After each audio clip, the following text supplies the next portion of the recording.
ఉన్నారో దానికి సంబంధించిన దాని మీద డిస్కషన్ ఎక్కువగా ఉన్నట్టున్నది. అయితే ఒక కీలకమైన పరిణామం జరుగుతున్నది. చాలా దుర్మార్గం. ఒకవైపున రేవంత్ రెడ్డి ప్రతి ఒక్కరికి ఇల్లు కట్టిస్తా అంటాడు. ఇదే పొంగులేటి శ్రీనివాసరెడ్డి రెవెన్యూ మంత్రిగా ఉండి ప్రతి ఒక్కరికి ఇల్లు కట్టిస్తాం, 3,500 ఇస్తాం, నియోజకవర్గానికి 4,000 కట్టిస్తాం, ఇంకా అవసరమైతే గ్రేటర్ హైదరాబాద్ లోపల కూడా కట్టిస్తాం, ఇట్లాంటి మాటలు మాట్లాడుతూ ముఖ్యమంత్రి ఇవాళ ఒక రాక్షస క్రీడకు తెరలేపిండు. మనం మొన్న పోయొచ్చినాం. ఖమ్మం జిల్లా ఖమ్మం నడిబొడ్డున కలెక్టరేట్ ఆఫీస్ పక్కనే ఉన్న వెలుగుమట్ల అన్న గ్రామంలో దానికి ఒక కాలనీ పేరు పెట్టుకున్నారు. వినోద్ బాబావే నవోదయ కాలనీలో దాదాపు 1900 మందికి ఆనాడు భూదాన్ యజ్ఞ బోర్డు 62 ఎకరాల భూమి కేటాయించింది. దాన్ని అక్కడున్న గ్రామీణ పేదల సంఘం ఆధ్వర్యంలో మనిషికి ఒక 100 గజాల చొప్పున పేదలకు కేటాయించడం జరిగింది. ఇందులో దాదాపు ఒక 1000 మంది ఏమో నివసిస్తున్నారు. దాదాపు 1000 కుటుంబాలు నివసిస్తున్నాయి. ఈ 1000 కుటుంబాలని 1000 గుడిసెలని తీసేయడానికి రేవంత్ రెడ్డి నిన్న రాత్రి నుంచి జేసీబీలని, ఫైర్ ఇంజన్లని, అంబులెన్స్లని రంగంలోకి దించాడు.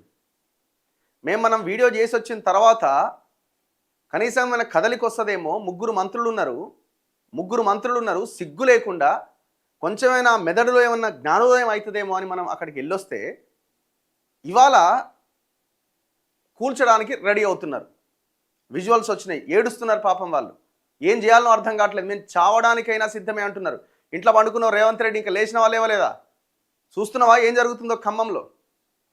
వాళ్ళకి హైకోర్టు నుంచి నాట్ టు డెమాలిషన్ ఆర్డర్ ఉన్నది, స్టేటస్ కో ఆర్డర్ ఉన్నది. అదే హైకోర్టు నుంచి వాళ్ళకి నీళ్ళు ఇవ్వాలి అని ఉన్నది. అదే హైకోర్టు నుంచి వాళ్ళకి కరెంట్ ఇవ్వాలని ఉన్నది. ఏ ఆర్డర్ని పట్టించుకుంటలేరు. చివరికి హైకోర్టు ఇచ్చిన నాట్ టు డెమాలిషన్ ఆర్డర్ని కూడా పట్టించుకుంటలేరు. అంటే ఇల్లు కూల్చొద్దు అని చెప్పింది క్లియర్గా. ఈ మధ్యలో మనం వీడియో చేసి వచ్చిన తర్వాత కొంతమంది దుర్మార్గులు మెసేజ్లు పెట్టి, అంటే వాళ్ళ వైపు నుంచి ఉన్న వాళ్ళు ఈ తుమ్మల నాగేశ్వరరావు కొడుకు అల్లుడి బ్యాచ్ అంత ఉన్నది, 8 మంది కమ్మోళ్ళు కలిసి ఆ ఇల్లు మొత్తం కూలగొడుతున్నారు. ఇవాళ ఆ 62 ఎకరాల భూమి మీద 8 మంది కమ్మ వాళ్ళు, ఆ వెనకాల 3 మంత్రులు, ఆ మంత్రుల్లో కీలకం తుమ్మల నాగేశ్వరరావు. వీళ్ళంతా కలిసి ఇప్పుడు ఆ 62 ఎకరాల భూమి మీద కన్నుబడ్డది. ఏమంటారట? మీకు 30 ఎకరాలు, మీరు 30 ఎకరాల్లో ఉన్నారు, మిగతా 32 ఎకరాలు మాకు వదిలేయండి, మాకు వదిలేస్తే మీకు అన్ని సౌకర్యాలు కల్పిస్తాం. మీరు వదలలేదా? మీరు మాకు మొత్తం 62 ఎకరాలు మా కోసమే, మాకే పేదలకే కావాలని కొట్లాడతారా? మీ మొత్తానికి ఉంచాం. ఇప్పుడు అదే చేస్తున్నారు. బాగా రాత్రి తాగిర్రా, తిన్నరా, ఏం చేసారు? బాగా పండుకొని ఉంటారు. కనబడుతుందా మీకు కనీసం ఏం జరుగుతున్నదో ఈ తెలంగాణలో? పోయిన గవర్నమెంట్ హయాంలో గుత్పలు పట్టుకొని వాళ్ళు పెద్ద యుద్ధం చేస్తే అది ఆగింది. ఇప్పుడు మళ్ళీ గవర్నమెంట్ మారింది, కనీసం వాళ్ళకి పట్టాలు వస్తాయి అనుకుంటే, వాళ్ళకి కనీసం పట్టాలు రాకపోయినా వాళ్ళు బతకడానికి అవకాశం కల్పిస్తారనుకుంటే చివరికి వాళ్ళని అక్కడి నుంచి వెళ్ళగొట్టే ప్రయత్నం. ఎంత దుర్మార్గం ఇది! ఎంత అరాచకం ఇది! ఏం రేవంత్ రెడ్డి, ఏం జరుగుతున్నది? అక్కడ ఉన్న పిల్లలతో మనం ఆ రోజు మాట్లాడించినాం. ఒక అమ్మాయి చెప్పింది, 9వ తరగతి నుంచి నేను ఇక్కడే ఉంటున్నా, నేను బీఎడ్ కంప్లీట్ అయింది, ఇదే చీకట్లో ఛార్జింగ్ లైట్ల మధ్య చదువుకుంటూ నేను బీఎడ్ చదువుకున్నా అని చెప్తున్నది. అక్కడున్న చిన్న పసిపిల్లలు చెప్తున్నారు, రేవంత్ రెడ్డి నీ మనవాళ్ళ లాంటోళ్ళే ఉన్నారు అక్కడ, వాళ్ళు ఆ పిల్లలు చెప్తున్నారు, మేము రాత్రి చదువుకోలేకపోతున్నాం, హోంవర్క్ కంప్లీట్ చేయలేకపోతున్నాం, టీచర్ దగ్గరికి వెళ్తే ఎందుకు హోంవర్క్ చేయలేదు నువ్వు అని మమ్మల్ని కొడుతున్నారు టీచర్లని ఆ పసిపిల్లలు చెప్తుంటే కళ్ళలో నీళ్ళు వస్తాయి. చూసినావా వీడియో? తుమ్మల నాగేశ్వరరావు చూడలేదా? నీకు పిల్లలు లేరా? నీ కొడుక్కో, నీ బిడ్డకో, నీకు మనవరాలు లేరా? ఎక్కడి దుర్మార్గులు రా నాయన మీరంతా.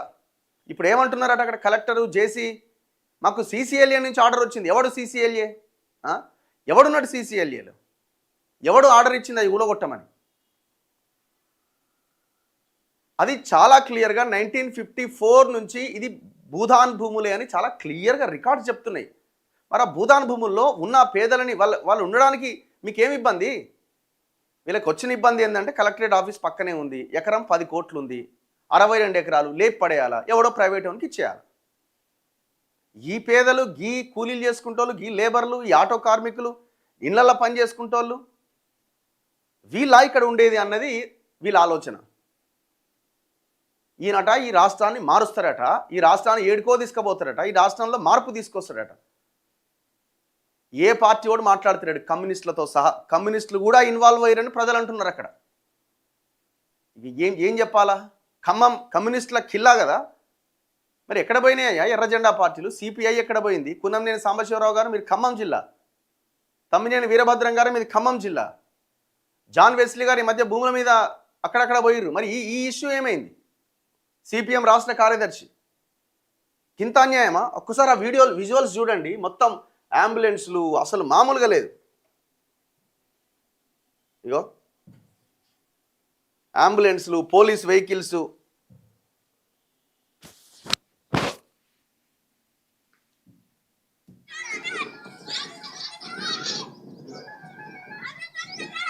మొత్తం అంతా ఆ కాలనీ మొత్తం చుట్టుముట్టి, మొత్తం కాలనీ చుట్టుముట్టి.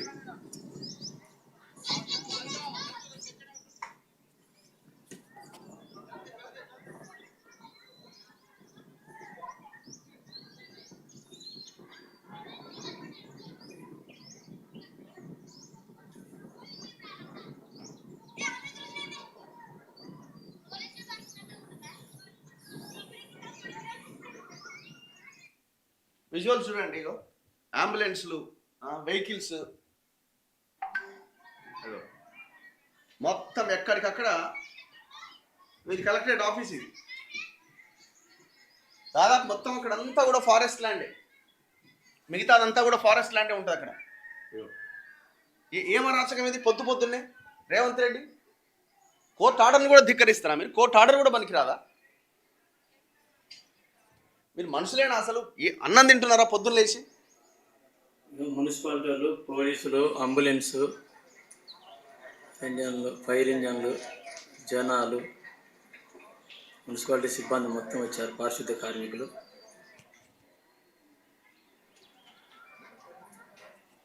పోలీస్ జీవులు లోనికి ఎంటర్ అవుతున్నారు. అయితే ఇవాళ యాక్చువల్గా వీళ్ళందరూ ఈ గ్రామీణ పేదల సంఘం అండ్ ఇక్కడ హైదరాబాద్లో ఉన్న చంద్రకుమార్ గారు, పాషం యాదగిరి గారు వీళ్ళందరూ కలిసి వాళ్ళ ఒక ప్రెస్ మీట్ సమావేశం కూడా ఉండే. వాళ్ళ మధ్యాహ్నం 3 గంటలకి సోమాజిగూడ ప్రెస్ క్లబ్లో ఇదే అంశం మీద.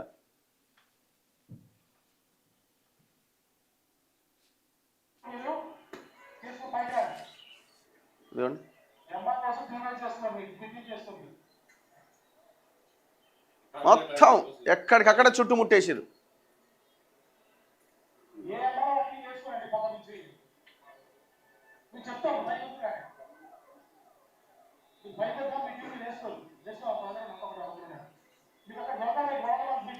ఆ వీడియో పెట్టు మనం చేసి.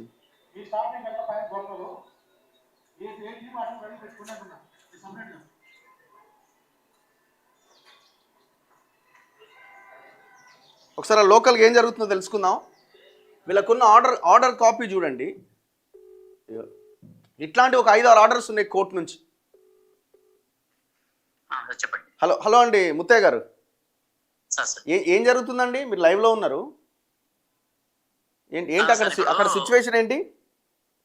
దాదాపు భారీ బందోబస్తు, పోలీసు, ఇటు దాదాపు ఏంటంటే ఇప్పుడు ఏమంటారు టిఆర్ గ్యాస్ ఇవన్నీ చుట్టుముట్టేసి ఒక భయభ్రాంతులు కల్పించేసి అక్కడ నుంచి దాన్ని కూల్చివేయాలి అని చెప్పేసి ఇప్పటికి చుట్టుముట్టారు. కోర్టు ఆర్డర్ ఉంది కదండి మీకు? కోర్టు ఆర్డర్ ఉంది sir, not to interfere order ఉంది, స్టేటస్ కో ఉంది. రెండు ఉండగా కూడా వాళ్ళకట సిసిఎల్ఏ నుంచి ఆర్డర్ వచ్చిందనే పేరుతోని మాకు ఎలాంటి నోటీసులు ఇవ్వకుండా, తర్వాత ఏంటంటే ఏ ఇంటిమేషన్ లేకుండా వాళ్ళు ఇప్పుడు రాత్రి దిగి తెల్లవారుజాము నుంచి ఒక భయభ్రాంతులు కల్పించేసి అన్ని చేస్తున్నారు సార్. ఓకే, ఇప్పుడు మరి నెక్స్ట్ మీరు మాట్లాడితే ఏమంటున్నారు? సిసిఎల్ఏ నుంచి ఆర్డర్ అంటున్నారా? ఆర్డర్ అంటున్నారు కానీ ఆర్డర్ ఏమిటి అనేది మనకు కాపీ ఇవ్వట్లేదు. ఇప్పుడు ఆ 1000 గుడిసెలు మొత్తం గూలగొట్టాలనేది ఇలా ప్లానా? మొత్తం వాళ్ళు నిర్ణయంతో ఉన్నారు. అది ఏంటి మరి నెక్స్ట్ ఏం చేయాలనుకుంటున్నారు మీరు? ఏం చేసేది లేదు సార్. ఇప్పుడు మాకున్న ఏ ఆర్డర్లు అయితే ఉన్నాయో, హక్కులు అయితే ఉన్నాయో దాని ప్రకారంగా ఆడ ఎదుర్కొని నిలబడి చావడానికైనా తయారుగా ఉన్నారు మా జనం అంతా. ఇక వాళ్ళు ఏంటంటే వెనకాడకుండా ఎంతటి ప్రయత్నం చేశారో అణిచివేయాలా, దాన్ని తీసేయాలని చూస్తున్నారు సార్ అడ్డం వచ్చిన వాళ్ళని. సో మరి మీరు మిగతా అపోజిషన్ పార్టీ నాయకులకు ఏమైనా చెప్పే ప్రయత్నం చేశారా? వాళ్ళు ఏమైనా రెస్పాండ్ అవుతున్నారా? చేశాము, వాళ్ళు రెస్పాండ్ అవుతున్నారు. తర్వాత లాయర్లకు కూడా చెప్పాము, రెస్పాండ్ అవుతున్నారు. ఓకే, జాయింట్ కలెక్టర్ గారు కూడా ఫోన్ చేశారు. ఉమ్, లాయర్ ఫోన్ చేస్తే మాకు సీసీఐఎల్ఏ నుంచి అంటే అట్లెట్లా చేస్తారు ఇంటిమేషన్ లేకుండా అని చెప్పేసి ఉమ్, లాయర్లు అడిగారు. ఉమ్. లేదు అది ఆపండి, అది ఉంటే మేము మాట్లాడదాం వస్తాం అని చెప్పేసి వీళ్ళు అన్నారు. ఇది జరుగుతుంది ఇప్పటి వరకు 5 నిమిషాలు 10 నిమిషాల ముందు ఈ వార్త ఇది. ఓకే అండి, okay, right right. Revanth Reddy నువ్వు రాజీనామా చేసేయి, ఇక నీకు చేత కాదు, ఇక నువ్వు రాజీనామా చేయడమే బెటర్. ఇప్పుడు నీకు తెలిసి జరుగుతుందా తెలియక జరుగుతుందా? ముగ్గురు మంత్రులు నిన్ను ఓవర్కమ్ చేసి నీ మాట నడవనీయకుండా చేస్తున్నారా? నీకు తెలిసే జరుగుతున్నదా? నేను అనుకుంటున్నా నీకు తెలిసే జరుగుతుందని. చేత కాకపోతే ఈ పేదలని కాపాడుకోలేకపోతే రాజీనామా చేసేయి. ఈ తెలంగాణకి మీరు అక్కర్లే. ఇందులో అన్ని పార్టీలు ఇన్వాల్వ్ అయినాయి. ఎంత ఘోరం అండి ఈ పిల్లలను చూస్తే ఏమనిపిస్తున్నది మీకు? నీ ఇంట్లో నీ మనవడి ఏజ్ ఉన్న పిల్లలు ఉన్నారు, పసిపిల్లలు ఉన్నారు కదా. 10 ఏళ్ళుగా వాళ్ళకి లైట్ లేక, నీళ్లు లేక, కరెంటు కనెక్షన్ లేక వాళ్ళు బతుకుతున్నారు అక్కడ. వాళ్ళకి అమ్ముకున్నారు. ఎవరికన్నా అమ్ముకొని, ఎవడెవరికన్నా అమ్ముకొని. ఆ ల్యాండ్ ఎక్కడిది? భూదాన్ ల్యాండ్. ఎవడైతే అర్హులైన పేదలు ఉన్నారో వాళ్ళకి బంచు. ఎవడన్నా అమ్ముకుంటే వాడు వెళ్ళిపోతారు, అయిపోయింది కదా. ఎవడైతే అర్హుడు ఉన్నాడో, ఎవరైతే అర్హులు ఉన్నారో వాళ్ళకే ఇవ్వండి ఆ భూములు. మీరెందుకు దాన్ని చేస్తున్నారు? మీరు నిజ నిర్ధారణ కమిటీ వేయండి. ఆల్రెడీ వాళ్ళు కొంతమంది వర్కౌట్ చేస్తున్నారు. వీళ్ళు అంటారట వాళ్ళ దగ్గర నుంచి డబ్బులు వసూలు చేసి వాళ్ళ దగ్గర నుంచి తింటున్నారు. దాదాపు ఒక 5-6 కోర్టు ఆర్డర్స్ వచ్చినాయి. ఊరికే వస్తాయా? వాళ్ళ దగ్గర నుంచి మనిషి అంతో ఇంతో వాళ్ళ దగ్గర నుంచి తీసుకొని ఆ కోర్టు ఆర్డర్స్ కోసం కొట్లాడొచ్చు, తప్పే ఉంది. వీళ్ళ గ్రామీణ పేదల సంఘం వాళ్ళు కూడా మొత్తం డీటెయిల్డ్ రిపోర్ట్ ఎవరెవరి దగ్గర నుంచి ఎంతెంత కలెక్ట్ చేసినాము, దేనికోసం ఖర్చు పెట్టినామని కమిషనర్కి రిపోర్ట్ ఇచ్చారు వాళ్ళు. ఇంతకంటే ట్రాన్స్పరెన్సీ ఉంటుందా? ఈ పిల్లలను చూడండి ఒక్కసారి. కిలోమీటర్ నడవాలంటే ఏం దుర్మార్గం! తెలంగాణ వచ్చి 12 ఏళ్ళ సిగ్గుతో తలదించుకోవాల్సిన విషయం కదా ఇది. అసలు ఉన్నారా మంత్రులు? మీరు నాయకులు ఏజెన్సీ ప్రాప్తి చేస్తున్న ఆ దుర్మార్గులు ఎవరా? ఈ ప్రజల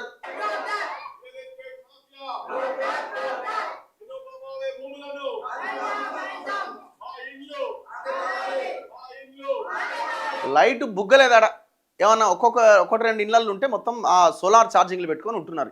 ఆ గుడిసెల్ని తీసేయడానికి ప్రయత్నం చేస్తున్నాడు. ఒక్కొక్క నా కొడుకు మొత్తం 100 ఎకరాలు 1000 ఎకరాలు ఉన్న వాళ్ళు మాత్రం ఒక్కని ముట్టవు. వాడు కబ్జా చేసిన ఈ పేదల గుడిసెల మీద పడ్డావు రేవంత్ రెడ్డి. నీకు చేత కాదు, రాజీనామా చేయి. తుమ్మల నాగేశ్వరరావు, నువ్వు నీలో ప్రవహించేది రక్తమే అయితే, చీము నెత్తురు ఉంటే కనీసం వదిలే ఆ 1000 ఎకరాలు. నీ కొడుకు అల్లుడే దీని మీద పడ్డది. పామాయిల్ రైతులను మోసం చేసినావు. నువ్వేదో ఆయిల్ పామ్ని నువ్వే కనిపెట్టినట్టుగా. మేము ఆ ఖమ్మం జిల్లాకి వెళ్ళి ఒక 10-15 వీడియోలు అక్కడికి వెళ్ళి 2 రోజులు అక్కడ ఉండి చేస్తే ఆ తర్వాత కొంత కదలికి వచ్చి ఒక స్టేజ్లో ఉన్నది. ఇప్పుడు అది పేరుకు మళ్ళీ నేను వ్యవసాయ శాఖ మంత్రి, నేను మొత్తం రైతుని, నాకు పదవులే అక్కర్లేదు, నాకు వ్యవసాయం ఉంది, నేను వ్యవసాయం చేసుకొని బతుకుతానే నువ్వు ఇట్లా ఈ భూముల మీద పడ్డవే. 8 మంది కమ్మోళ్ళు చేస్తున్న కుట్ర ఇది. 8 మంది కమ్మోళ్ళు ఖమ్మం జిల్లాలో చేస్తున్న కుట్ర ఇది. ఏం ఘోరం ఇది! ఈ అమ్మాయి మాట్లాడుతుంది, వినండి ఒకసారి. పిల్లలు చూడండి. వెంకటాయపాలెం ఎట్లా పోతావు రోజు? ఎంత దూరం?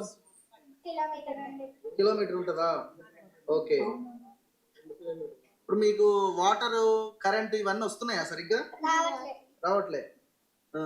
మరి నైట్ ఎట్లా నడుస్తారు? అంత చీకటి ఉంటుంది కదా, పాములు తేళ్ళు వస్తాయి కదా.